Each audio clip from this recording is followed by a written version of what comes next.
Hello, hello, hello, hello, young titans. Welcome. Today is November 7th. We are just nearing the end of 2020. And I really wish 2021 for all of us would be an exceptional year. Now, welcome today. Welcome. Welcome to the YTP Young Titans platform. The Young Titans platform is where young professionals and entrepreneurs join after their college graduation or when they are in workforce to propel their career, get inspired and become a part of a thriving community. Well, if you're not a part of our YTP platform, you do need to become one. Please share this live recording with your friends, with your family, and others. And like our page, subscribe to our channel, send us live questions in the Facebook comments, and you can always email us at info@unextleadership.com. So, what exactly is YTP?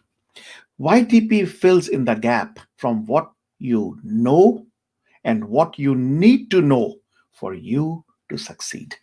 In short, it fills the gap between you and the leadership as a young professional embarking in the workforce. So, there are schools and colleges and departments to start a career. On the other hand, they have leadership training and many technical trainings in almost every one of the corporations for their workforce. But what exactly is out there for you, for new graduates to excel?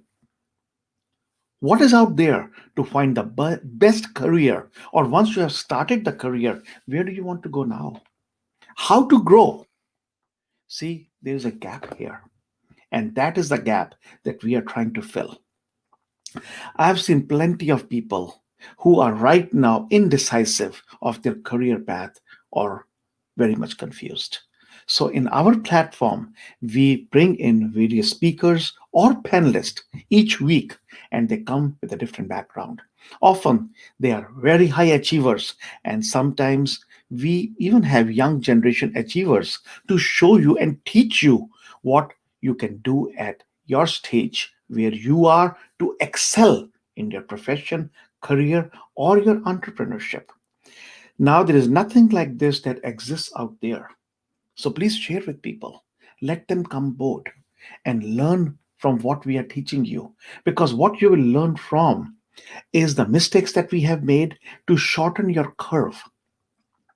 Let me quickly introduce myself first. I'm Raj Kapoor. I'm the founder and CEO of Options Ahead. For over 30 years, I have worked as a chief financial officer and have been an entrepreneur with businesses on the side. Now, I'm a full time entrepreneur and I'm teaching wealth and mindset principles, including running an online course called Guidance to Wealth. I do mentoring, coaching. I'm an executive and wealth mindset coach. I even host a radio show. I'm an author, an entrepreneur, and have multiple businesses in many different industries. My passion right now is to make a difference in others' lives, especially people who are starting their business or career, like most of you. Now, let me introduce some folks who can help you, who are a part of this platform. The first person I would like to bring on is my dear friend, Sheikh Rahman. Hey, Sheikh, welcome. Sheikh is the orchestrator of the YTP platform. It's his brainchild. My good friend is an engineer by background and is the founder of Unext Leadership for Training, emphasizing the values one needs to have. He liked to work with people and was slowly drawn to people who value people. And that is where his leadership journey started. He wanted to learn how do they do that. His inspiration are few people, starting with his grandmother, his daughter, his sister, his wife, from whom he learned a lot of leadership basics. Well, he loves to hang out with like minded people and he likes to share or teach what he knows. One reason behind that, he knows that the teachers learn the most. He will be the host with few of us right now. Next person I would like to introduce is Ron Cooper. Welcome, Ron. Ron, very dear friend, Ron and Marty are retired US Air Force CIA officer. Now they are in their 52nd year of marriage. They are relationship coaches. They are developing a course on relationship. If you people haven't looked into it, I would recommend take a look into it. Amazing, amazing course, especially where you are. It's really going to be helpful for you. Ron helps organizations develop high performance teams through human behavior insights, personal coaching, leadership training. Well, both Ron and Marty serve through their Cooper Culture organization. Before I bring on the next guest, I just want to give a little bit about the guests, our panelists who generally are here, or I would say the moderators who have not been able to join us today. But I definitely would love to mention as they have been instrumental in developing this platform. First is Jan Roberts. He's right now in Scotland, and he was a guest here. He has over 30 years of experience and knowledge, and he is an amazing personality. You will soon see him here. Second is Aarti Moore. She joins us from South Africa most of the time. She has two dynamic companies, international companies, 20 years of experience as a successful entrepreneur. And recently in South Africa, she was awarded a Nation Builder Award. And finally, Kamrul. Kamrul Hassan from Bangladesh. He has been a great part of our platform and he was providing all the IT support to us. And he himself is a really uh, young generation shaker and mover in Bangladesh. And now, let me introduce to you Dr. Halida. Dr. Halida Akhtar. Welcome, Dr. Halida. Welcome. Dr. Halida is a faculty member of International Health Department at Johns Hopkins Bloomberg Public School of Health. Her achievement and rewards are really long, but I will tell you that she has demonstrated her leadership by founding a reproductive health research institute. She helped develop reproductive health research capacity through conducting scientific research in Bangladesh. She has over 40 publications and served on many committees of WHO, Geneva, International Medical Advisory Panel of IPPF, London, on alternate business model of Packard Foundation and more. I'm telling you, her achievements and rewards are too long, but definitely want to say that she is United Nations 2006 Population Award winner. Welcome everyone here. Thank you. Thank Now you. I would like to give it over to my great friend Sheikh so he can introduce our guest for today. Sheikh. Thank you, Raj.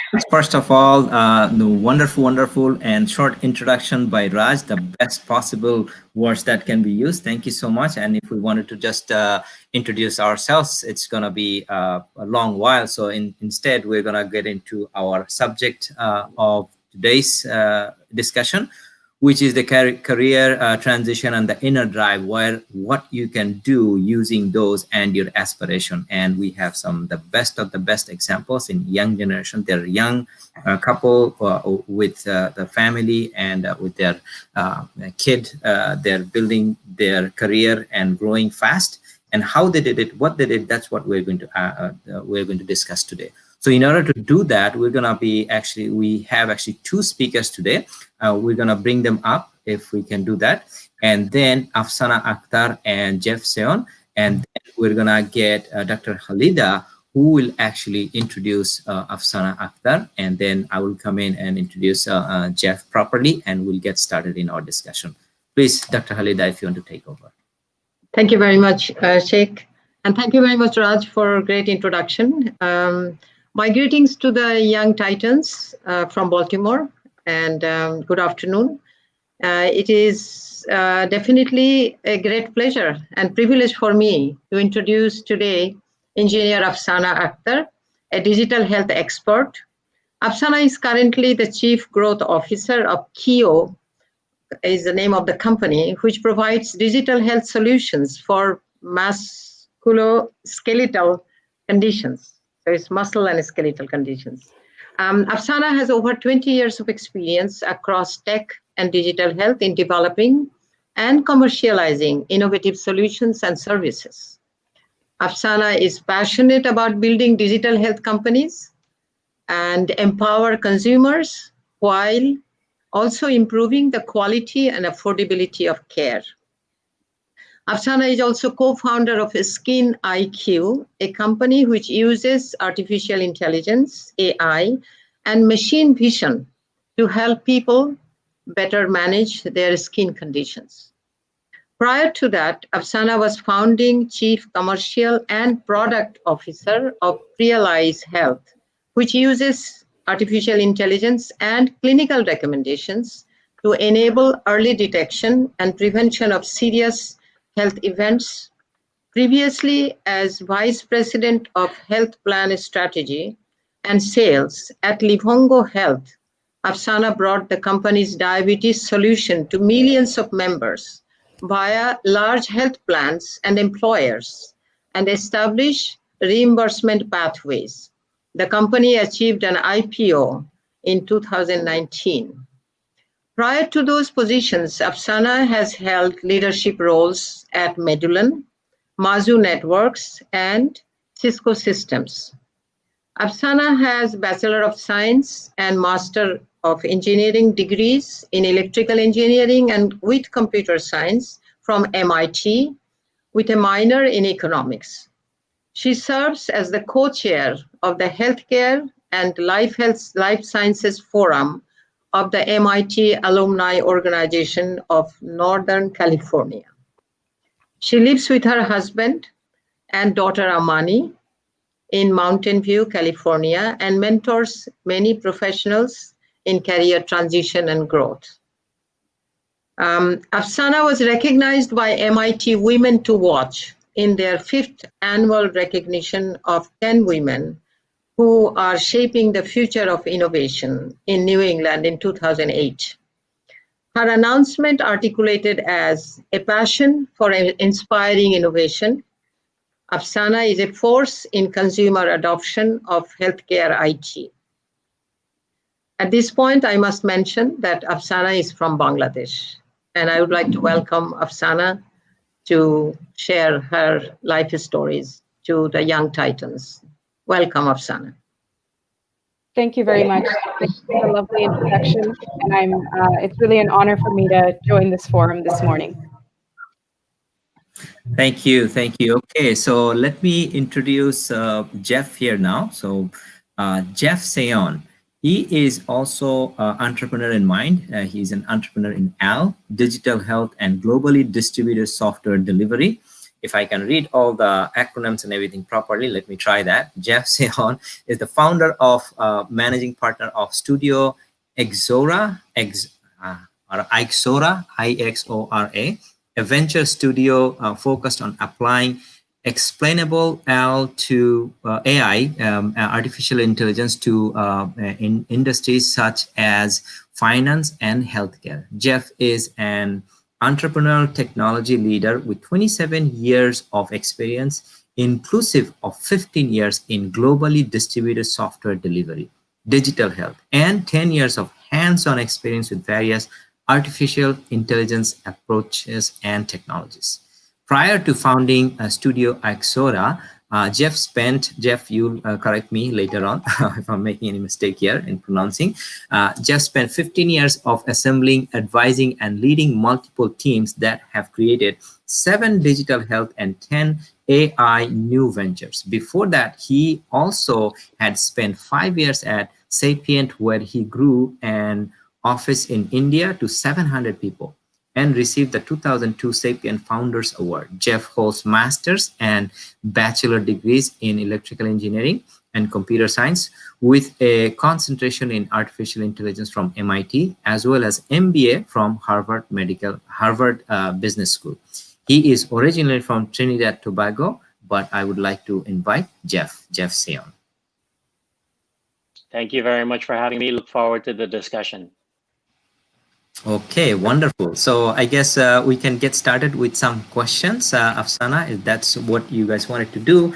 And sure. For all the audience who are watching it live or even later on, please go ahead and put your questions or anything that you may have for these speakers, because these are probably one of your role models, who you'd like to be and follow and understand how they did it, what they did it. So if you have any question whatsoever as a young professional, as a young Titan, this is where you ask questions. That's what Raj was trying to say.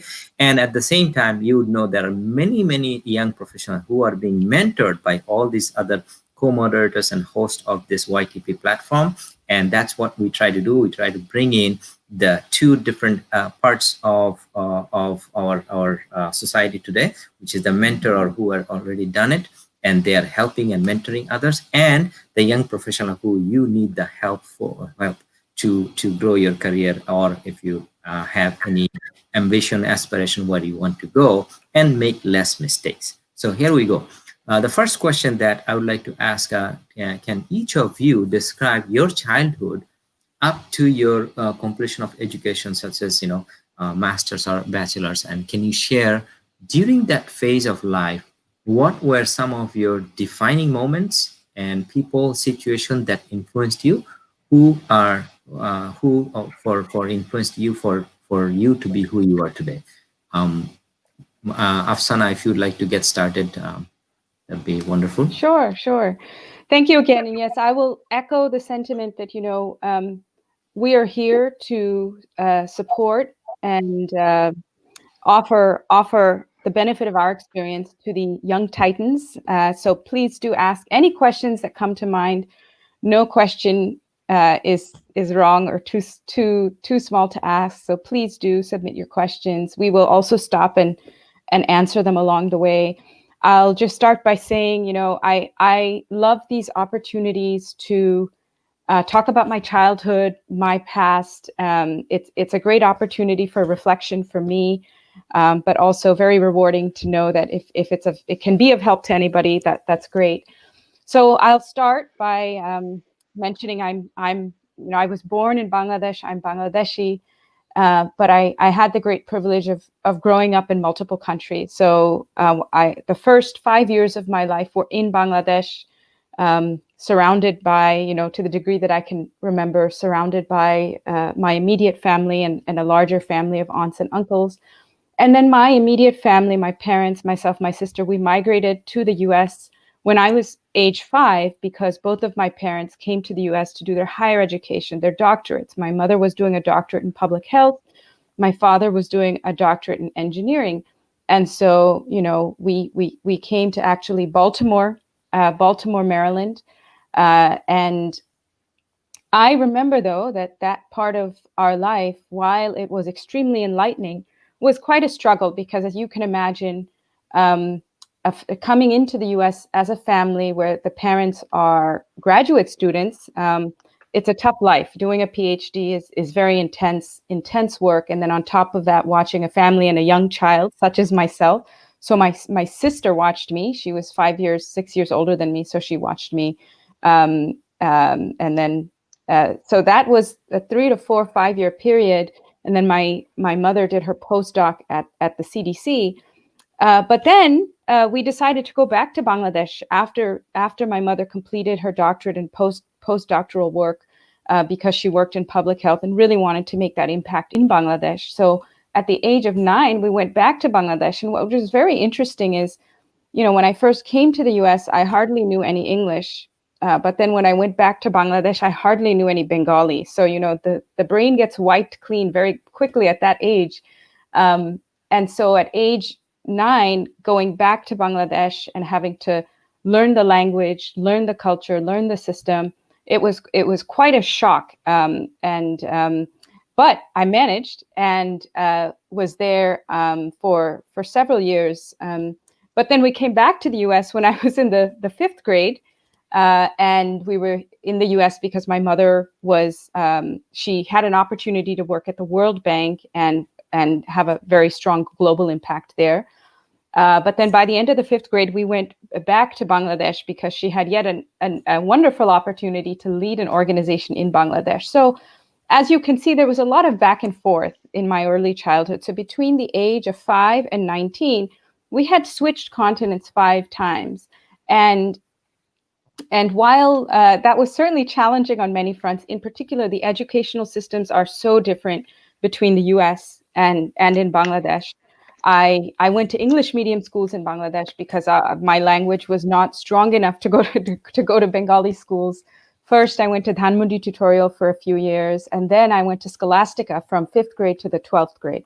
So after the 5th grade, it was nice to be consistently in one place in Bangladesh up until the 12th grade. I completed my O levels and A levels at Scholastica, and I have to say it was Scholastica was also no walk in the park. It was also a very intense school, but I really cherished my time there. It was one of my best educational experiences.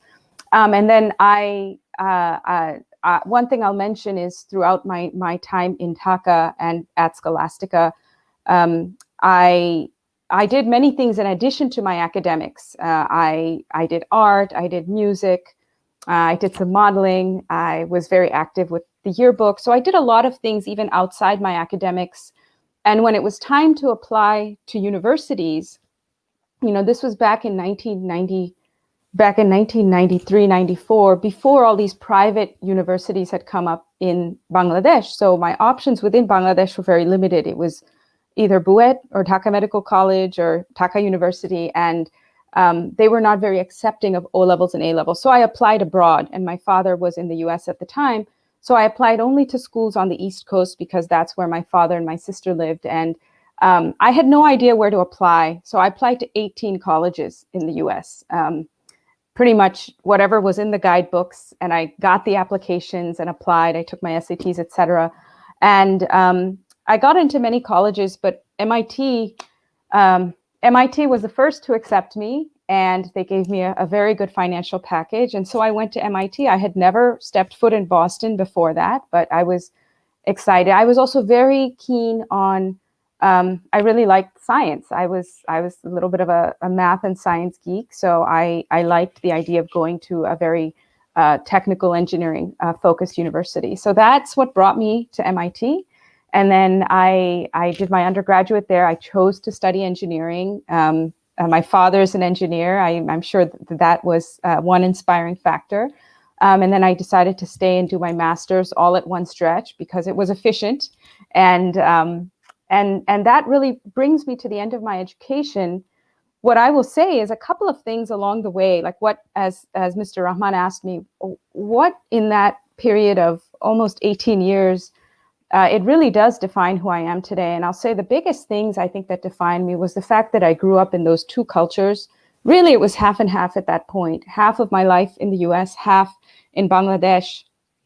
And I really am grateful for the time that I was in Bangladesh because it gave me my value system, understanding my culture, understanding my religion, being able to grow up with the love and affection of my extended family, aunts and uncles, cousins, grandparents.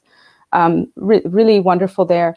But all that moving back and forth, the culture shock each time, the language shock, I think what it really gave me was resilience and strength, because as you can imagine, as an 8 or 9-year-old who couldn't speak Bengali but had to interact with all these people, it was people were not very understanding of that. And so I had to also develop the strength to be able to withstand a little bit of the ridicule of people not accepting the fact that I couldn't speak the language and I didn't know the cultural norms. But also I had to learn quickly. I had to learn the language quickly. I had to learn quickly how to dress, how to interact.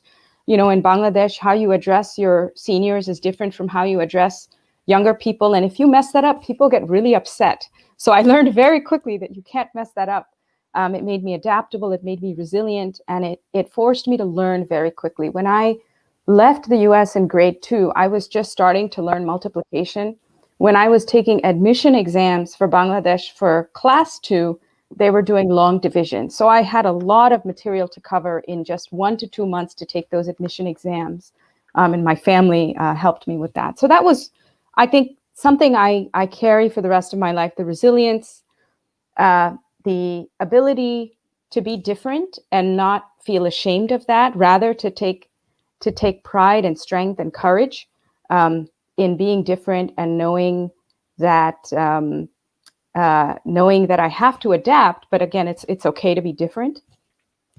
The other thing I'll mention throughout that whole time is I had the great fortune of having really amazing role models. I think this is important for everyone, but it is especially important for women, because as women who aspire to have ambitious careers, the role models for that are not as abundant or plentiful as the role models of successful men in their career, right? Look at all the presidents we have, like most of them are men. All the CEOs, over 90% are men. So as women, as girls, especially young girls, when our brains are most impressionable, and we're just absorbing, it's very important to have good role models around. And this is in every front. Not only do we want to have role models of women achieving many things, whether it's success in the home or success in the workplace or success in politics, whatever it may be, success in creativity, but it's also important to have good role models in men. And what I will share is I, of course, had a fantastic role model in my mother, who is Dr. Halida right here, also in my grandmother. She herself, for her generation, it was extremely unusual for a woman in her generation to be a professional doctor. And she was an OBGYN. Even though she was married and having kids in her teenage years, she managed to finish medical school, have 5 kids, and continue on to be a doctor, and a thriving doctor with her own medical practice. She delivered most of her grandchildren in addition to thousands of other babies. So having these, and my aunt, who also is a very gentle, loving person, but got her PhD, became a university professor at Dhaka University. Just having these role models around me of women. And I'll also speak to the men in my family. You know, when I look back, my grandmother could not have achieved what she did if her spouse had not been supportive of her career. So my maternal grandfather not only supported, but encouraged and enabled my grandmother to reach that career aspiration. Same with my father. He was extremely supportive of my mother all along the educational path, the career path, and helped by watching me, the children, while she had to oftentimes travel for some of her training, some of her degrees. And then likewise, my own husband is very supportive of my career progress as well. So what it shows is not only do we need role models all around us, but we also need people who are supportive. And so I would say seek out not only the role models, but the people who are supportive. The last thing I'll mention, and I know I've said a lot, is you have here people, this Young Titans platform, and you have people who are training others on leadership and relationship skills. These are 2 fundamentally extremely important things, but that we are often not taught in the younger years of our life. There's no curriculum in elementary school around leadership. And at least when I was in school, it didn't exist in high school or college either, to be honest. Or relationship skills. It was academics, or in this country, sports, and in Bangladesh it was music and cricket, and whatever is popular in the place that you live. Leadership and relationship skills often don't make it onto the agenda, but they're extremely important. And the ways to learn that, because it's not when you're at your desk in school and when you're at your desk at home, or when you're playing games or playing video games, it's when you interact with people in different settings. So I got that opportunity in my extracurriculars in school, when I was leading the school yearbook, when I was doing debate in school, which was very uncomfortable, but I did it. And it was one of the most amazing experiences in my life when I did parliamentary style debate in high school. And then same in college. Colleges also can be academically very rigorous. You could easily spend every waking hour in college just studying and working maybe to pay the bills, but getting involved in extracurricular activities, it's extremely important to learn some of those other skills. And particularly in US colleges, there's a lot of opportunity for those extracurricular activities. So I know I've said a lot, and I want to leave time for Jeff. So I'll stop there, and then. I guess, Jeff, the same question to you.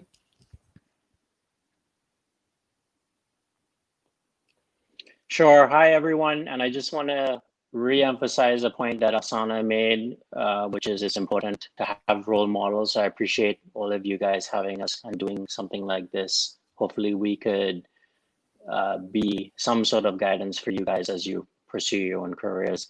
And with that said, it's with excitement that we can hopefully see someone like Kamala Harris become the first woman vice president of the United States. I know people are joining from outside the US, but I hear everyone is, regardless of what country you're part of, people have been following the election here.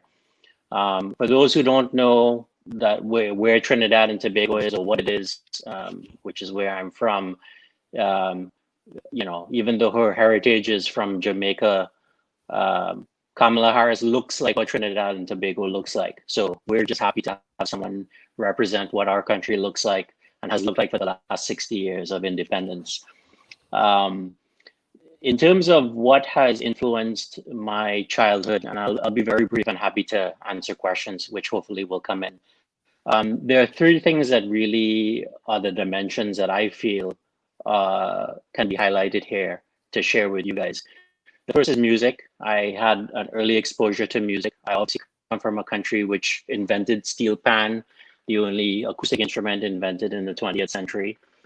So being exposed to music was very important, but I went on through multiple levels of learning, both from the basics to the holistic. And I ended up winning a national music competition. And at the age of 10, paid for a trip for my family to go to Disney in Orlando, Florida. So that was a huge sense of pride for me and my family early on. And I'll talk more about that if people are interested. But I know a lot of you are musically inclined. And if you're not, I'm sure you're involved in some form of the arts. The second area of influence was computers. And I had the fortune at an early age of 6 to be introduced to the Commodore VIC-20 and the Commodore 64, and then ultimately the IBM PC and early platforms that got me into computing. Where it led me is that by the age of 14, I had started my own company in high school called Omnisoft Computing Limited with a couple other classmates in high school. And I ended up representing my country at the International Olympiad in Informatics in Bonn, Germany in 1993. And by the time I was 18, I had a full-time job at IBM, which was my dream job at the time.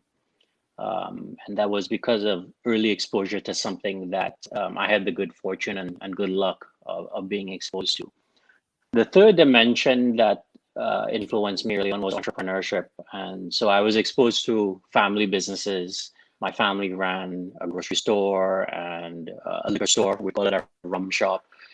We had a bakery. My dad ran an advertising agency. My aunt ran a plastic bag factory. So there were just many, many of these influences from an early age. And so I thought I was going to MIT to get a degree in computer science, but I actually ended up going to MIT and I got a degree in entrepreneurship, I would say. And that involved me starting my first US company when I was in junior year in college, which was called Anansi Inc. And I was influenced by the founder of the entrepreneurship club at MIT, a gentleman by the name of Richard Scheideroff.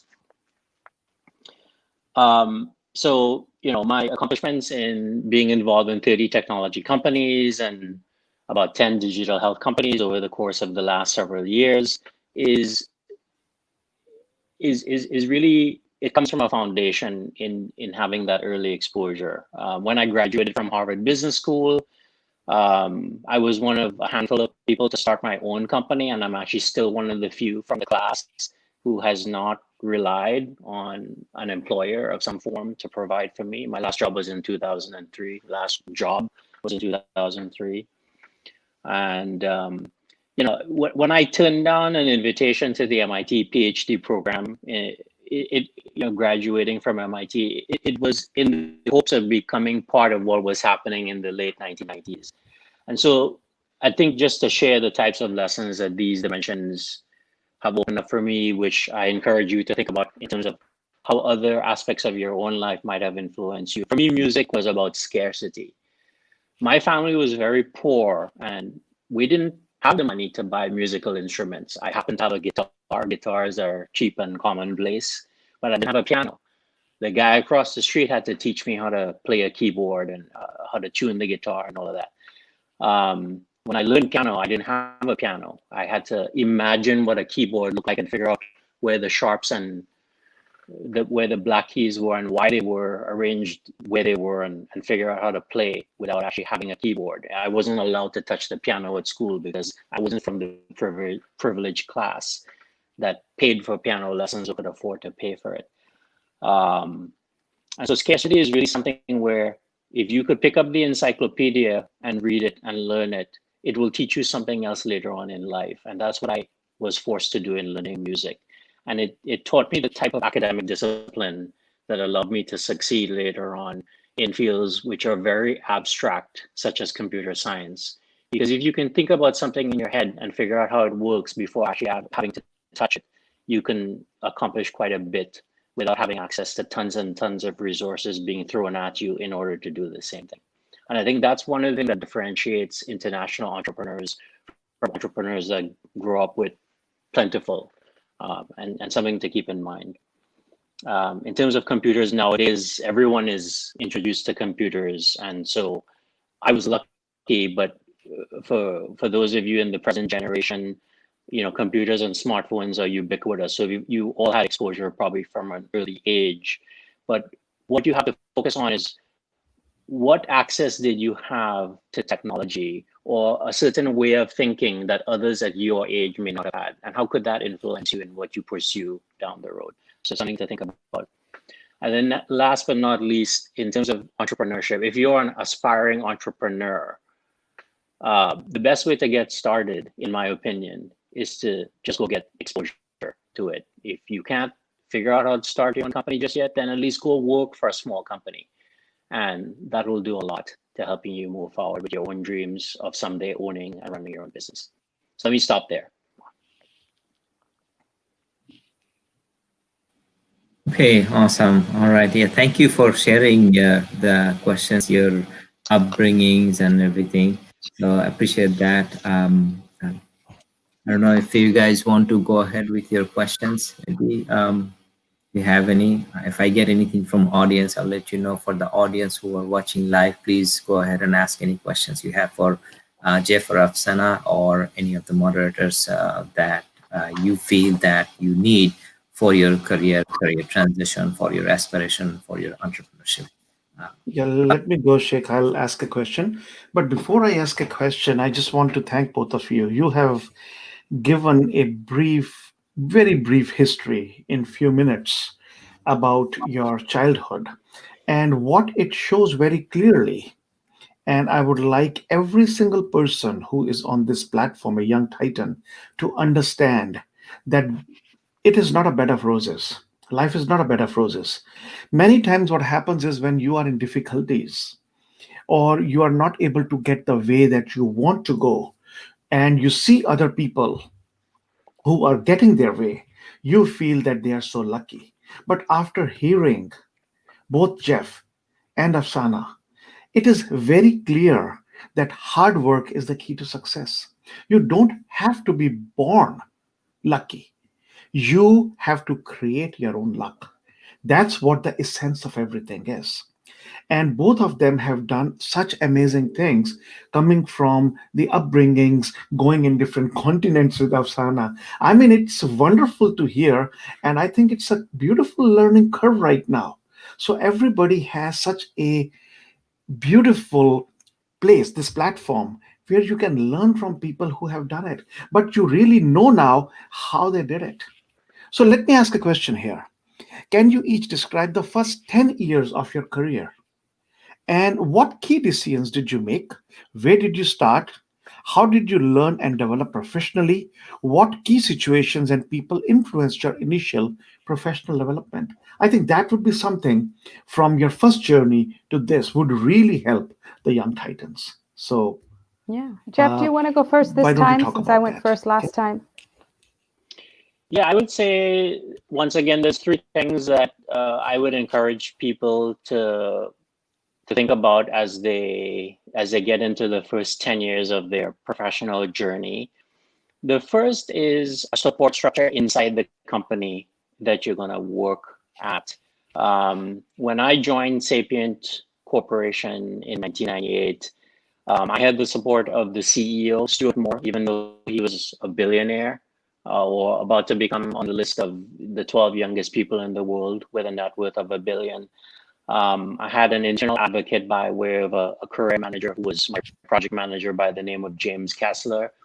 And I had the good fortune of having other people that came from the Caribbean, that came from my high school, from Trinidad, that that blazed a trail in front of me, such that by the time I got there, I didn't have to explain my weird background and everything and explain what Trinidad and Tobago was to these people. I could just come in and perform, and they would accept me as a top computer engineer and not ask any questions about whether or not you should be here.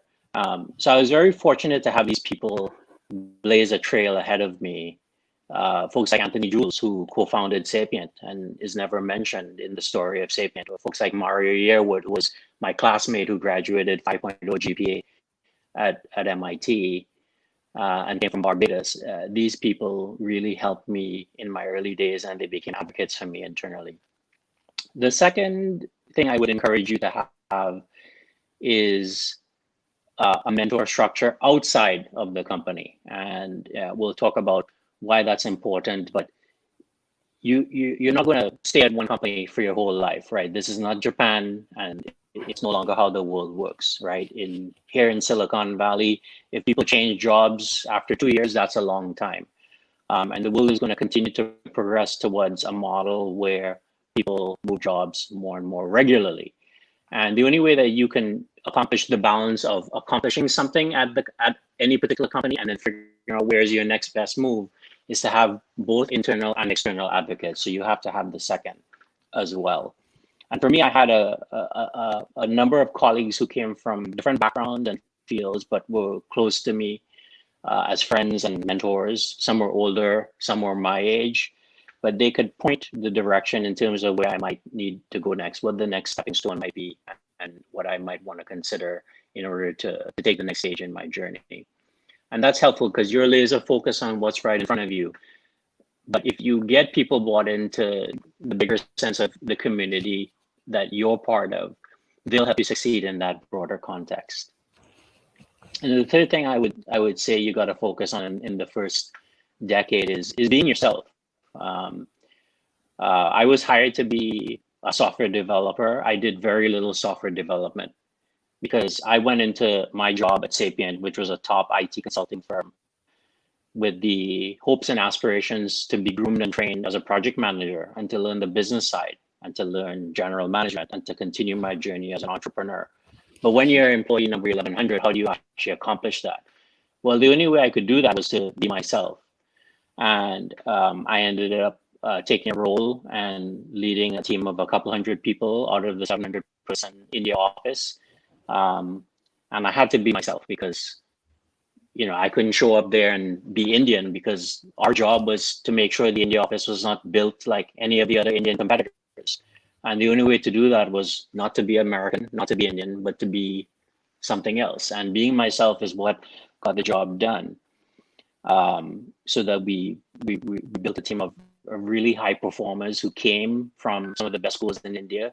But when we put them in front of American clients, they really blew the socks off of the clients. And that's the background that I had. And I was able to groom, mentor, and grow people in the same pathway. So focusing on yourself and what's unique about you is really something that you have to make sure doesn't get smothered because everyone wants you to comply with what the industry wants you to be. And in the first 10 years, it's very easy to succumb to following the pathways of others. And you could very well do that. You have a nice, successful 40-year career, but you're never going to figure out what the next step is, in my humble opinion. So I really think you got to have that support structure. For me, I was able to walk into my CEO's office and say, here's a proposal of a company we want to start, or I want to go off and do this in India, or here's what I think the culture should be changed about the culture so that we can succeed as a business. You want to have people who can say, it's time for you to apply to Harvard Business School and have those external validation points from people who are outside the company. Support from inside as well, but you need to have that support from outside. And if at the end of the day, you want to go to a place like Harvard Business School, saying that you're one of 10,000 consultants and you're just like one of them is not going to get you to Harvard Business School. You have to be able to say not just how you fit in, but how you stand out. And the only way that you can stand out is by being yourself. And that's what I was very fortunate to be able to do at Sapient in the 5 years I was there. Sana? Yeah. Thank you for sharing that. My career path also, when I graduated from MIT, I wanted to work in engineering, even though the majority of my friends, even though they had graduated with engineering degrees, many of them went to, top 5 consulting firms because those consulting firms would come recruit very heavily. But I felt, I wanted to stay in technology and engineering. So I was very fortunate to get a job at Cisco Systems, which was really doing extraordinarily well in the late 90s. John Chambers was the CEO. It was kind of the Google of, of the time.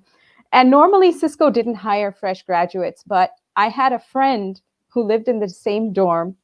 Prateep Banerjee was his name. And he was also Bengali, so we had that in common.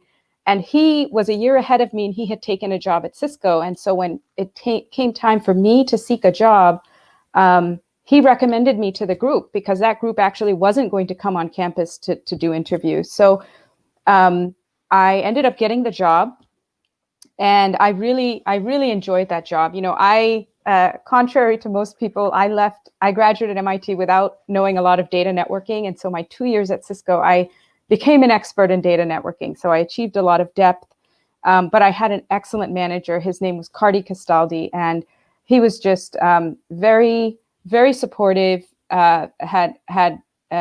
was really invested in growing the people in his team because he had some pretty young professionals on his team. And I'm grateful to him for tolerating so many of my learning curves and early mistakes. So I think two things that are pointed out there. One is the value of the network, and it starts early. I would never have gotten that job if my friend Prateep had not recommended me for that job.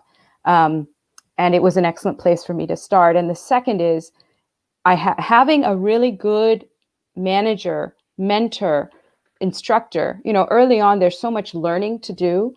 It's really important in the first 10 years. Now, what I realized while I was at Cisco, even though I was doing fairly technical work, I had an opportunity, and my boss gave me that opportunity to work with clients. We were deploying voice over IP solutions to large cable companies such as Time Warner Cable, Comcast, et cetera. And I would be sent to go work with those clients to try out these new technologies. And I realized I really enjoyed that. I really enjoyed working with clients and taking new technology into the field for people to use, even before it was ready to use. So that's where I discovered, this talk is about inner drive. I discovered my love of not just creating new technology, but actually taking it into the wilderness to have it be used and tested. And so that is actually what defined my next career transition. And in fact, that boss that hired me into Cisco, he then became the VP of engineering of a startup in a network security company. And he hired me, but this time into a slightly different role. It was a sales engineering role. So still very technical, but I was taking the technology into the field, helping sell it and then helping deploy it. And it was brand new technology that had just been, initiated at MIT and so on and so forth. Now that was a startup. And I will echo another thing Jeff said, which is the learning curve. Every place can offer a learning curve, but the learning curve at startups, it's exponentially faster, harder, and I think very beneficial. So for people who like breadth, meaning learning to do multiple things, at that job, the second company was called Mazu. I reported to the VP of sales, and that's where I learned sales, the art and the science of sales. And I was still doing very, very technical work, but I was doing it in a sales organization. And there too, I had the opportunity of having an excellent manager who had the patience to teach me sales, a very different type of manager, not an engineer by any stretch of the imagination, but still somebody that I could learn from tremendously. So, and it being a startup, I had the opportunity to work with the product team, work with the sales team, work with the marketing team. So I just got a very broad exposure to all aspects of the business, which is very hard to do in a large company. So if you're somebody that really likes breadth, and I think it is important in the early years of one's career to get exposure, as Jeff talked about, to those different functions so you can find your inner drive. You can find what you really like to do. You may have graduated with a finance degree or an engineering degree or an economics degree, and then you go to the job, but you realize that there's something else that you're more passionate about. That's okay. You know, we don't have to, our long-term profession doesn't have to be in exactly the same field as what we trained in. And so I think that broad exposure is what allows people to discover themselves and discover that inner drive. And then it's our responsibility to follow that inner drive, because not only will that allow us to achieve the greatest success, but also the greatest happiness. So those are some key points from the early parts of my career. One thing I will say, though, is just as I talked about having outside activities during the educational phase of life, in my early career, I also had outside activities, because when you're doing your job in the early part of your career, it's sometimes, again, hard to develop the next set of skills that you will need: leadership, project management, sales if you're not doing sales, but those are very important skills, and the networking, which we'll talk about. So what I did is I became very involved with this group called the Indus Women Leaders. I did a lot of cultural events with the Bangladeshis in my community, but then I also became a part of this group called the Indus Women Leaders, and I was very active in planning events, raising sponsorship money, organizing events, moderating panels, organizing panels. So it gave me the opportunity to build a fresh skill set that I wasn't naturally getting the opportunity to build as a part of my day job. So, and in that phase of life, you know, before we're married, before we have kids, when we have the time, you know, instead of watching TV and playing video games, if we do these things, it's an investment in oneself, and it's extremely rewarding. It's extremely rewarding, and I made some lifelong friends in some of those activities. It brings me to my next point, which is networking, right? I talked about how networking got me my first job. My network got me my first job. My network got me my second job. My network got me my third job. Every single job transition I've had has leveraged my network in some way or capacity. So the networking, meaning getting to know other people who are in different fields, different career stages, is extremely important. And even if you're not naturally comfortable with networking, it's okay.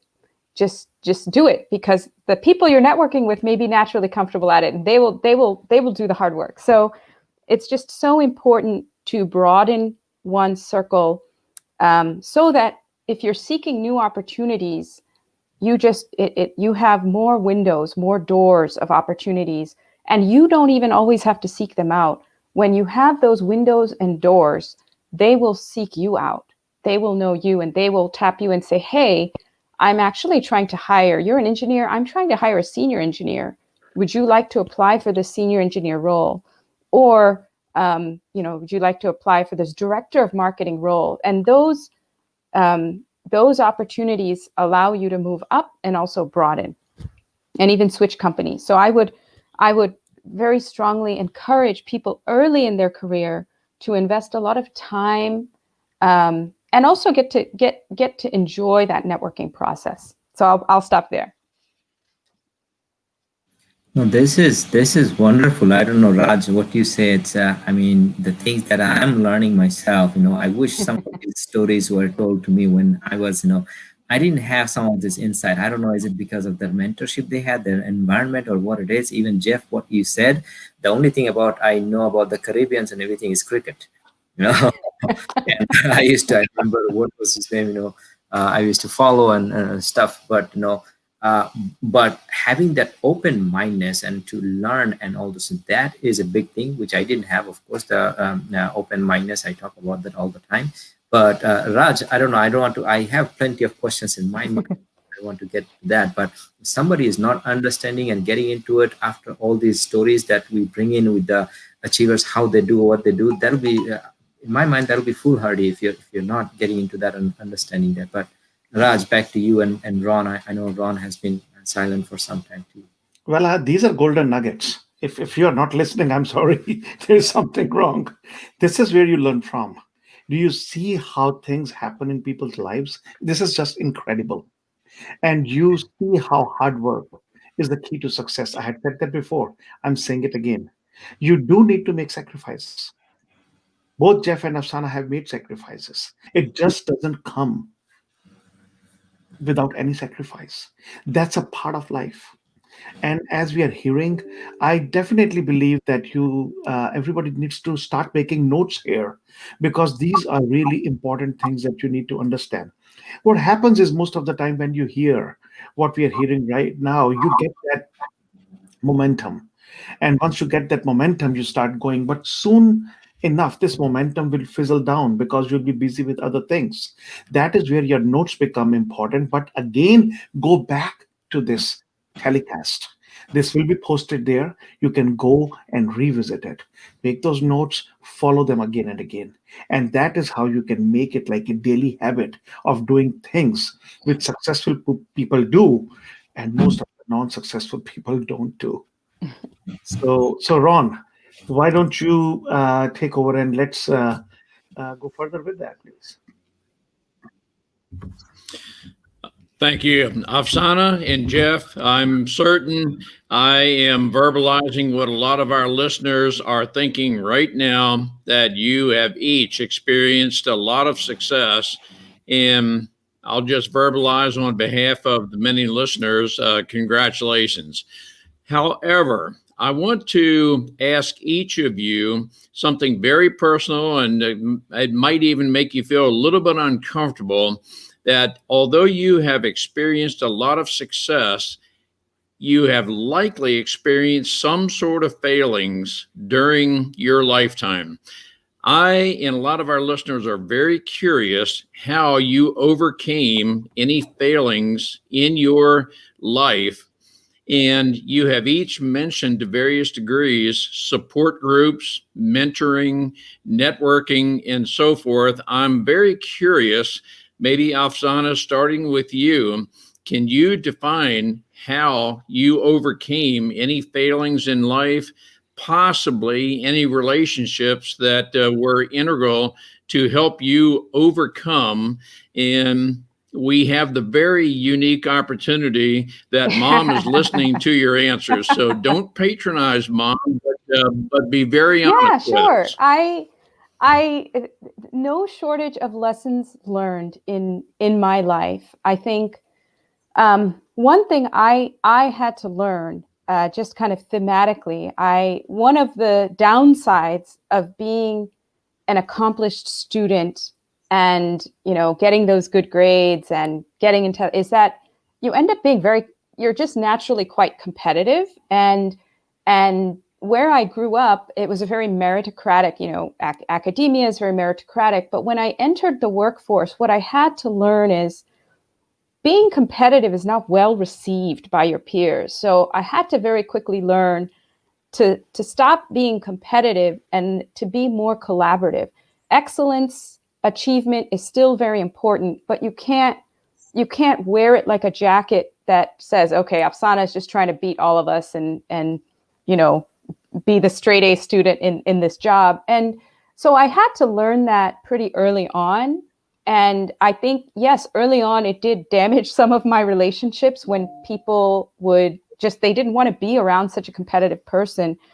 So I learned that, yes, I should still work hard and do a great job, but I need to do it in the context of collaboration and team success.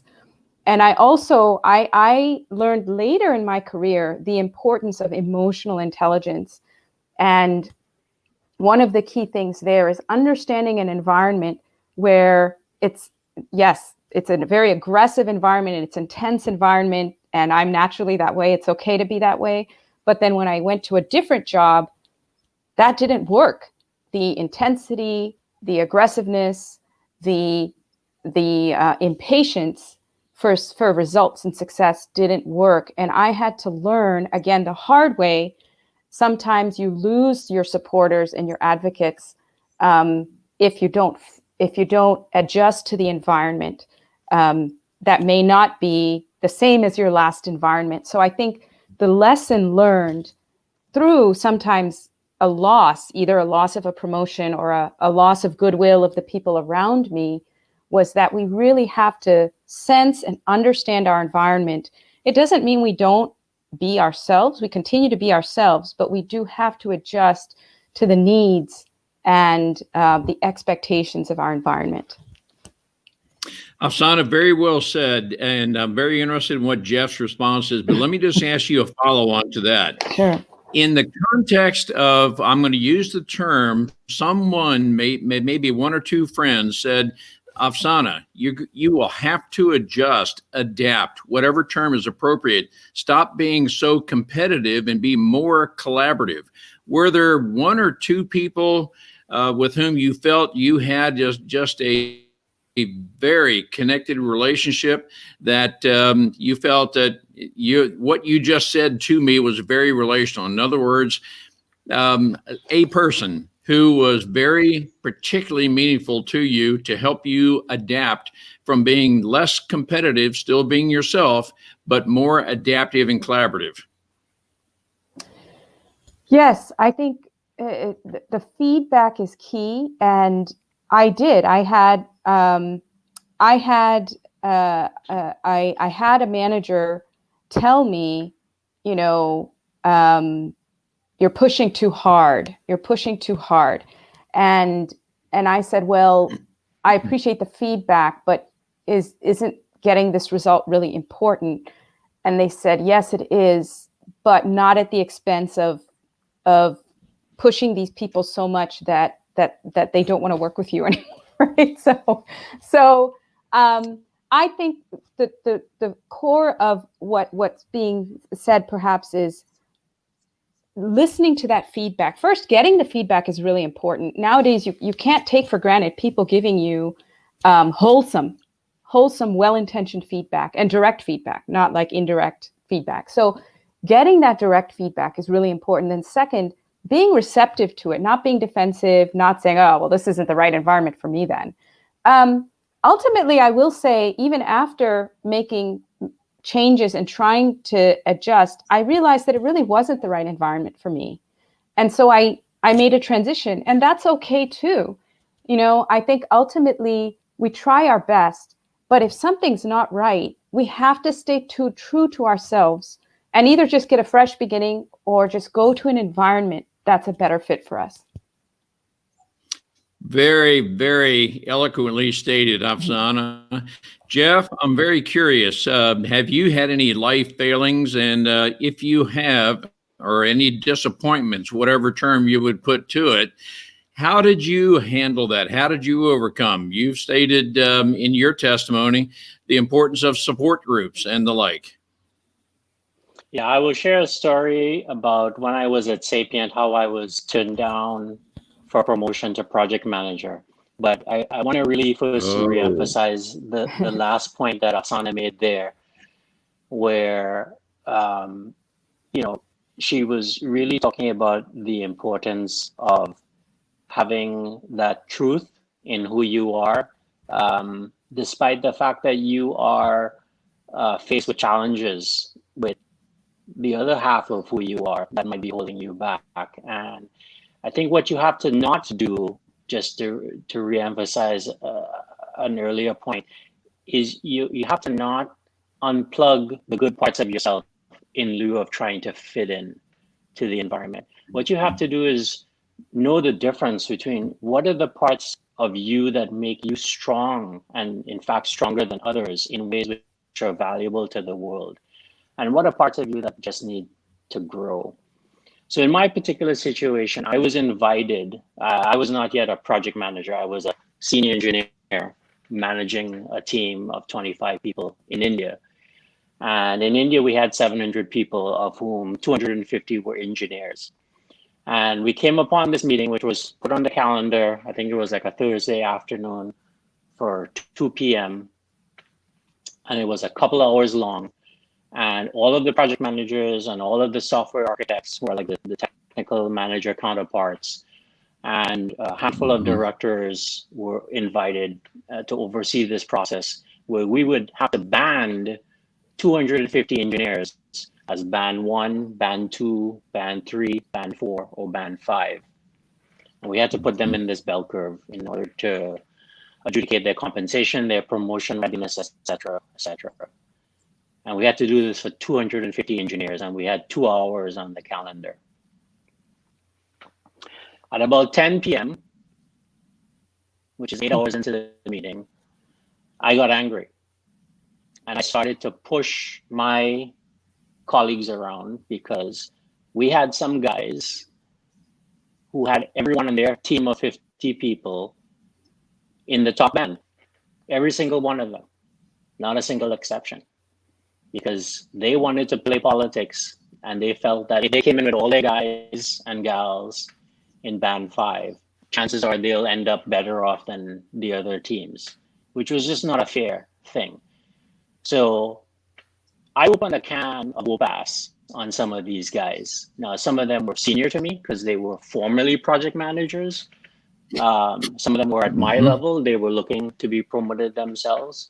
But the net of the story was that it didn't go down very well, because at 2 o'clock in the morning, we were still there. We got the banding done. It took a lot of force and cajoling, but it was very painful, because we had to, first of all, establish a framework which had not been done before. And for some reason, the people running the company did not have a centralized framework in terms of how do you ban someone?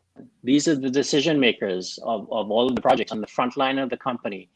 And by the way, this was year 2002, right? We weren't exactly in a rosy economy, right? If this office failed, the company would fail. If the office failed, we would shut the company down. Needless to say, Sapient, just 18 months before that, had just been added to the S&P 500, and we had a market cap of 9 billion for a company with revenues of only 500 million. So that might be nothing for today, but as you guys probably remember, some of you guys who were around in the 1990s, a $9 billion market cap for a startup was a hell of a thing. We were the only consulting firm added to the S&P 500 at the time. And our stock went from $80 to 60 cents. And so we were there trying to survive. So it was not a friendly environment. Needless to say, I got the feedback that I was not the best that I could be to my peers. And so my promotion to project manager was going to be denied. And I accepted it. I listened to the feedback. I understood that I could have had better relationships with my peers before pushing them the way that I absolutely needed to push them, or at least someone needed to push them. Or I could have worked more diplomatically behind the scenes with the directors to encourage them to do the right thing instead of being the fire hose myself. So I got turned down for that promotion. But the result of it was that we had a framework at the end of the day. And I was able to recoup my relationship with many, there was like 30 other managers, right? I was able to recoup my relationship with them. I went to each one of them and I apologized and I talked to them. But ultimately I got 3 months later, the Founders Award, which was the highest award in the company. And that ultimately allowed me to go to Harvard Business School. And so staying true to myself was part of that. They eventually did promote me to project manager. But at the end of the day, the bigger award was not being project manager. It was the Founders Award, because out of 10,000 people that had ever worked at Sapient, I was one of the handful that had ever been given that distinguished award. And when Harvard Business School is looking at thousands and thousands of people, you need to have something like that. And that's what I got from being able to stay true to the value system of the company. But I learned a tough lesson there in life. And hopefully that's a story to share with the group about humility and learning from mistakes. Jeff, I will tell you that from personal experience, that is a great lesson. It sounds as if you're saying, and one of your messages to our audience is, even though you're experiencing adversity, if you have the right attitude and you grow from it, you can be better through that experience. And certainly, Jeff, you are a testimony that you are better because of that experience. For those of us who have been through that kind of adversity, some of us might say, I'm glad I went through it because I'm better because of it. I just hope I don't have to go through that exact same thing again. Absolutely. Absolutely. Absolutely. I agree with that. I Thank do you have both. to drop off probably about in 5 minutes, but I hope we'll have some questions from the broader audience. Yes. No, that's wonderful. First of all, we are at a point where we only have few minutes left. Usually we try to end within our 75 minutes allocated time. And this was definitely an honor to be having you guys as a speaker. And I myself learned a lot, and it makes me humble. And the questions that asked by Raj and Ron, and I have plenty of other questions that I could ask, but in the interest of time, what we'll do, just last thing to add from any of you as a moderator, co-host, host, please go ahead, especially Dr. Halida. Please, you definitely deserve and we are honored that you are here. Thank you. Thank you.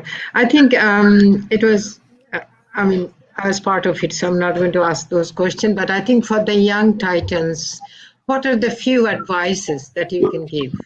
Those who are maybe thinking of transitioning because of their experiences in the current position. What are the few bullets or few nuggets that you can tell them that will be helpful for them? And those who are planning to move up from one phase to another phase, maybe some advices will be useful for them, and they will take home and apply that. Life experience is definitely something to imitate, to manage, to see, and how it fits with your own life. But it's always good to learn and see how people have thrived from all those situations. Yeah. And Jeff, do you want to go up. first, since I know you have to leave in a few minutes? Yeah, I'll just say in closing, and thank you once again for having me, that life is a journey, right? And I think learning is a lifelong journey.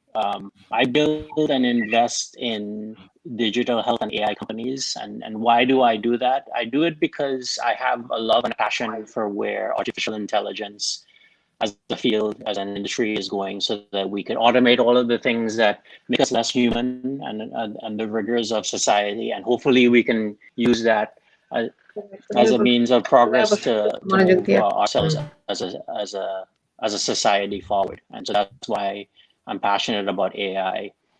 I got into digital health not because I'm a doctor or had any particular inclinations towards the healthcare industry, but because it was the world's largest industry. And it's just where there's a lot of opportunity to apply technologies like AI to move things forward. So part of life is what you're passionate about. Part of life are the opportunities that happen. And so what I've learned in summary is that you can't plan all of your successes. And the greatest ones will likely come from opportunities around you that naturally align with where your passions have taken you. Your network will bring these to you. So for those of you who are in a job and you're happy with your job, broaden your network, as Afsana said, because networking is the type of task you want to do as a background process, not as a foreground process. When you go to people and ask them for favors, only when you need something, it's very transparent and you get seen through very easily, and it's less likely people are going to help you.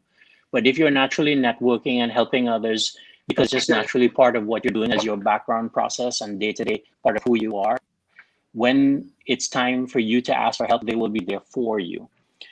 And if you're looking for a job or you're looking to start a company, use the time to explore who you really are, because quite frankly, when you're in a job, that's not the time to figure out who you are, because you're so busy doing what you have to do. But when you have that opportunity between jobs, it's a real opportunity to really figure out what drives you, what your passions are, and then leverage that network and figure out what the world might bring to you. So with that said, I'll hopefully leave it to Afsana to bring things home, and I'll bid you guys farewell and best of luck. Thanks. Thank you. Yeah, those Thank are really excellent points. Thank you very much. Yeah. Agree with all of them. What I would say also, given the audience of young professionals here, I think the number one thing is you're still in the phase of investing in yourself. Invest in your functional skills, whether they're technical, non-technical, whatever your line of work may be. Continue to invest, because learning certainly doesn't stop in school. Nowadays, I mean, everything moves so fast. We have to really continue to learn. So even if you need to spend your own money to take a class or take a leadership training, it's so critical. So invest the time and your resources to enhance your skills and capabilities, because we always have to work on ourselves. The second is kind of what can we, our interaction with the outside world. So Jeff already talked about networking, but I will just simply underline it and say, and just it's paramount. The other thing I have found is, particularly for those who want to make transitions, it's very important to have advocates as we rise in our career. Even early on, it's tricky to advocate for oneself, to go and say, oh, I deserve this promotion. It doesn't work well that way. It almost creates a backlash. I think it's good to have people know that you want to progress and you want more responsibility and you want the opportunity to grow. But what works even better is when somebody else says, you know, Jeff has really worked tremendously. He's shown so much growth. I think he deserves that promotion. I think he would be really good in that role. Having someone else advocate for you, someone of influence, is priceless, and it is actually very effective. All of the promotions I have ever gotten involved somebody advocating for me. Me advocating for myself was not sufficient. And in fact, if you advocate too much for yourself, you're start to be perceived as self-centered, too much promotion-centric, too much self-referencing, right? Selfish, etc. So it's really important to have others advocate for you. At the same time, it's not so easy to find those people. And one thing we can do to create an environment of advocacy is we can advocate for other people. So when I'm in an environment and I see people aren't really advocating for one another, what I can do is start advocating for other people. And it creates that environment of advocacy and generosity. And even if it reminds other people to advocate for you. So I have found that those things work. So find those advocates, nurture those advocates, and those mentors. The mentors get as much value from the mentorship as the mentees. And I would just say continue those leadership skills. I know they sound like leadership, emotional intelligence. They just sound like words, but when you drill deeper and you really study and you really apply and learn these skills, they really do become those pillars to get to the subsequent phases of one's career, moving from the functional skills to the leadership skills and the interpersonal skills. At Jeff and my level now, one thing I'll share is it's no longer about the functional skills. It's no longer about how good I am at my job. What is really going to drive my success and the success of the company I work with is to the quality of my network, and some of those interpersonal start to become even more important than the functional skills at a later stage. So it's really important to start building those skills now, rather than when you're in your 40s, right? So that's my 2 cents. That is wonderful. Well, in the interest of time again, we're gonna have to stop right here. We're a couple minutes over already. But it was definitely a wonderful session. I believe the things that we learned are very common sense, but still they are not that common or usual. But I hear an open mind, use mentors, inside, outside help, guide, competitive, but not competitive, but competitiveness, but collaboration, ideas, networking, making it a background process, and a few other things that I just, excuse me, learn and understand. I can go for some time just explaining that. But I would say for the young Titans, please come back and listen to this information again. And excuse me, next week we have Eric Reid coming from Atlanta. He has coaches, and he has coached and done. His life is another life history. So you really would learn a lot of the things that you need to learn as a young profession. Just keep your mind open, come to it, listen to this information again, take some notes and apply it to your life at an early time, as Afsana just described. Don't wait for your 40s and 50s for that. And then you have a lot of coaches here who are actually giving you all the plethora of information that you need, such as Raj in the finance industry, Ron in the relationship industry, or life coach, I myself, and also an entrepreneur minded, and I have done plenty of things, plenty of mistakes. And then of course, at a point where I know that the best thing I can do is keep learning, as Afsana also mentioned. But with that, we're gonna end today. Thank you so much for being here. Send us questions at info@unexleadership.com or at the Facebook or channel, and then we will see you next week. Thank you again. Thank you all the Thank you, Sheikh. Thank you. Thank you very much. Thank you. Take care. Take care. Bye-bye Bye. now.